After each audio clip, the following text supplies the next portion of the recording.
Law of attraction. Law of അട്രാക്ഷനിൽ വിശ്വസിക്കുന്ന കുറെ ആൾക്കാരുണ്ട്. ഞാൻ ഇന്നലെ ഒരു പോൾ ഇട്ടപ്പോൾ അതിൽ മെജോറിറ്റി ഓഫ് ആൾക്കാരും യെസ് ആണ് പറഞ്ഞത്. ശരിക്കും ലോ ഓഫ് അട്രാക്ഷൻ എന്താണ്? ഈ യൂണിവേഴ്സിൽ എല്ലാ കാര്യങ്ങളും നടക്കുന്നതിന് ഒരു പ്രത്യേക ഫ്രീക്വൻസി ഉണ്ടെന്ന് പറയാറുണ്ട്. അതിപ്പോ പാസ്റ്റ് ആയിക്കോട്ടെ, പ്രസന്റ് ആയിക്കോട്ടെ, ഫ്യൂച്ചർ ആയിക്കോട്ടെ. പ്രസന്റിൽ ഇരുന്നുകൊണ്ട് ഫ്യൂച്ചറിൽ നമ്മൾ നടക്കണമെന്ന് ആഗ്രഹിക്കുന്ന ഒരു കാര്യത്തിനെ പറ്റി അതിയായി ആഗ്രഹിച്ച് പ്രസന്റിൽ തന്നെ നമ്മുടെ മൈൻഡിൽ ആ ഒരു ഫ്രീക്വൻസി ഉണ്ടാക്കുന്നു. അങ്ങനെ ഫ്യൂച്ചറിൽ എത്തുമ്പോഴേക്കും ആ ഒരു ഫ്യൂച്ചറിലുള്ള ഫ്രീക്വൻസി ആയിട്ട് ഇത് സമമാകുന്നു. ഇങ്ങനെയാണ് ലോ ഓഫ് അട്രാക്ഷൻ വർക്ക് ആകുന്നത് എന്ന് പറയുന്നു. എങ്കിൽ ഞാൻ പറയട്ടെ, ഇത് വെറും സ്യൂഡോ സയൻസ് മാത്രമാണ്. ഇതിന് യാതൊരുവിധ സയന്റിഫിക് എവിഡൻസും ഇല്ല. നമ്മൾ ഒരു കാര്യത്തിന് വേണ്ടി അതിയായി ആഗ്രഹിക്കുന്നു, അതിനുവേണ്ടി വർക്ക് ചെയ്യുന്നു, നല്ല രീതിയിലുള്ള എഫോർട്ട് ഇടുന്നു, ലാസ്റ്റിൽ ആ ഒരു സംഭവം നടക്കുന്നു. അപ്പോഴും നമ്മൾ വിചാരിക്കും അത് ലോ ഓഫ് അട്രാക്ഷൻ ആണ്. ചിലപ്പോൾ ഒരു എഫോർട്ട് ഇടാതെ ആ കാര്യം നടക്കും.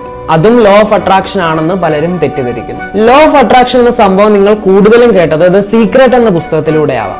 ആ ഒരു പുസ്തകം ഇറങ്ങിക്കഴിഞ്ഞാണ് ലോ ഓഫ് അട്രാക്ഷൻ ഇത്രയും ട്രെൻഡായി മാറിയത്. ഒന്ന് ചിന്തിച്ചാൽ യഥാർത്ഥത്തിൽ ലോ ഓഫ് അട്രാക്ഷൻ എന്നത് സീക്രട്ട് എന്ന പുസ്തകത്തിന്റെ ഒരു പ്രൊമോഷൻ മാത്രമായിരുന്നു.